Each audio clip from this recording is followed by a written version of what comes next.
Hey guys, welcome back to my channel. Glass Onion, a Knives Out mystery is finally out on Netflix, so this is going to be my spoiler-free review of the movie. Before I tell you guys what I thought about it, let me know down in the comments, what did you guys think of this movie? If you've seen it, if you've not seen it, are you going to check it out? I'd love to know your thoughts. And I know this movie was out in theaters like a month ago, but I did not go to watch it, so I just checked it out on Netflix. So this is going to be my review of the movie. With that said, I'm going to get started, and I thought that this was a very good movie. I have not actually seen the first one, so like I don't know how good the first one is.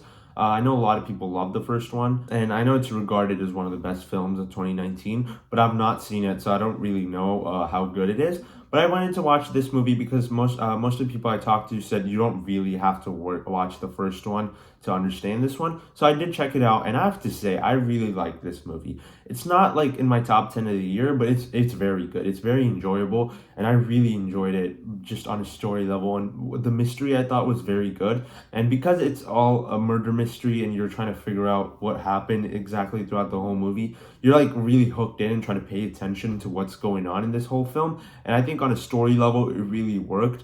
And just the main concept of what actually happening in here with like a bunch of rich people and like having Daniel Craig's character in the middle of all of them trying to figure out which one, did what.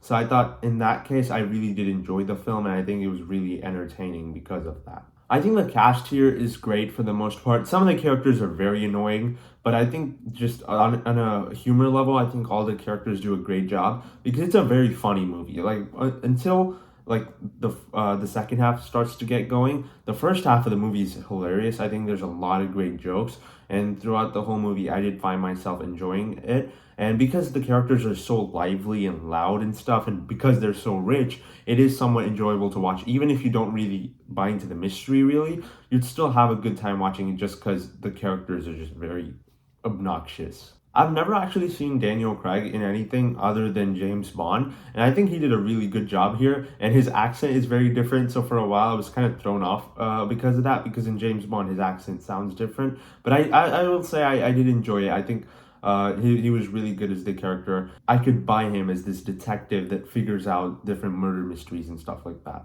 Now, I think the first act of the movie takes a while to get going because it takes some time to kind of figure out what's actually happening.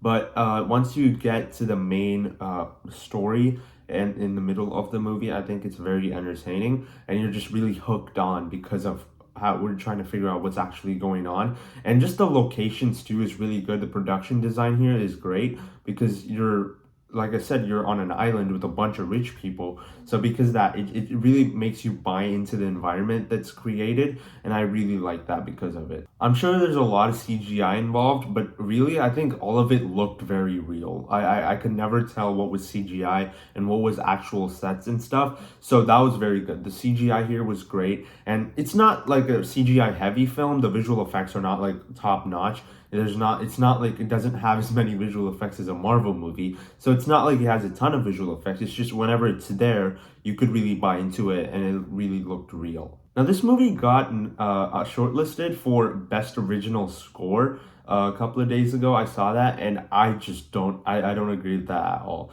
The movie's score, I barely noticed it. It never actually was a big deal, and I don't know how it got shortlisted for that, and the Batman did not get shortlisted. I'm just kind of bitter about that because, as most of y'all know, I love the Batman. So because of that, I'm kind of mad about it, and I don't know why it got shortlisted for best score. The score isn't that great, but it works for the movie. It works for what it's going for, but it never really stood out to me as a great score. Now, I think the mystery here was very good, and throughout the whole movie, I really bought into it. I also think just by the end of the movie, it felt really satisfying, and the mystery really built up really well. So I really like that about it. I'm not going to go into any spoilers, obviously, because it's a spoiler-free review. So I don't want to get too deep into it, but I did really enjoy it. And I feel like the movie did a great job of letting you buy into these characters and trying to just kind of, there's a lot of misdirects throughout the whole movie. I never found it really predictable. And even when I did, it turned out to be wrong. So I did really like the fact that it subverted my expectations multiple times. Now, I know Rian Johnson isn't necessarily the most liked guy in Hollywood because of what he did with Star Wars, and I don't necessarily like what he did with Star Wars either. I think Last Jedi is one of the weakest Star Wars films, but I think with this movie, I just really liked it. And I know Knives Out is also The first one is a very good movie. Like I said, I've never seen it, so I can't really comment on it. But I think this one, I really enjoyed it enough to go back and maybe check that one out. But I think it was very interesting, and I really enjoyed it. And I wish I got to see this in the theater, because it's not like a superhero movie where you have to see it in a theater. Even if you watch it at home, you're gonna have equally as a good time. But I just think the production design here was very good, and I think it would just been fun to watch it with a big crowd because of the kind of story that it is. And I also think just Rian Johnson did a great job of directing here, because he was able to make me buy into this story, buy into these characters, and just put me in this situation where I'm trying to figure everything out along with our characters. So I did really like that. So even though I don't necessarily love what he did in Star Wars, I can recognize that he's still a very great director. While editing, I realized I forgot to talk about a few things in the movie that I didn't talk about in my review. So one thing I wanted to mention was that the ending of the movie, personally, I didn't really like, because it just felt kind of cringe to me. I don't want to get into spoilers, but everything that went down, the way it went down, just felt completely weird, and to me just felt cringy. And everyone else in the movie, like the main, other than the main two characters, everyone else just feels like they're very stupid and dumb, which I guess is kind of the point, because it's trying to reflect some things from the real world. And I think it does a good job of that, of showing how all these rich people, deep down, they're just idiots that are trying to figure something out.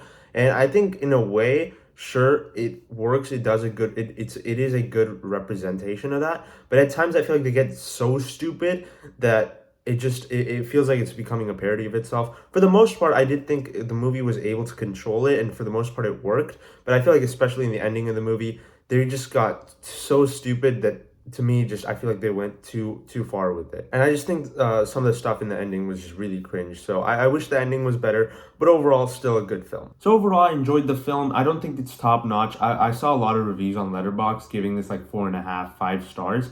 I wouldn't say that. It is very good. It's probably like a 4 stars for me on Letterboxd. So for my score, I'm gonna go with a B plus on this, and it's like an 8 out of 10 on an entertainment scale. I did enjoy it a lot. It could have been better on in different ways, but overall, it's a very good film, a very fun film. And if you like murder mystery type films, definitely check it out. Even if you've not seen the first one, because like I said, I've never seen the first one, but I still really ended up enjoying this. Let me know down in the comments if you guys have seen it. What did you think of Glass Onion and Knives Out Mystery? If you enjoyed my review, be sure to hit the like button and subscribe to my channel for more videos like this. I'll see you in the next one. Bye.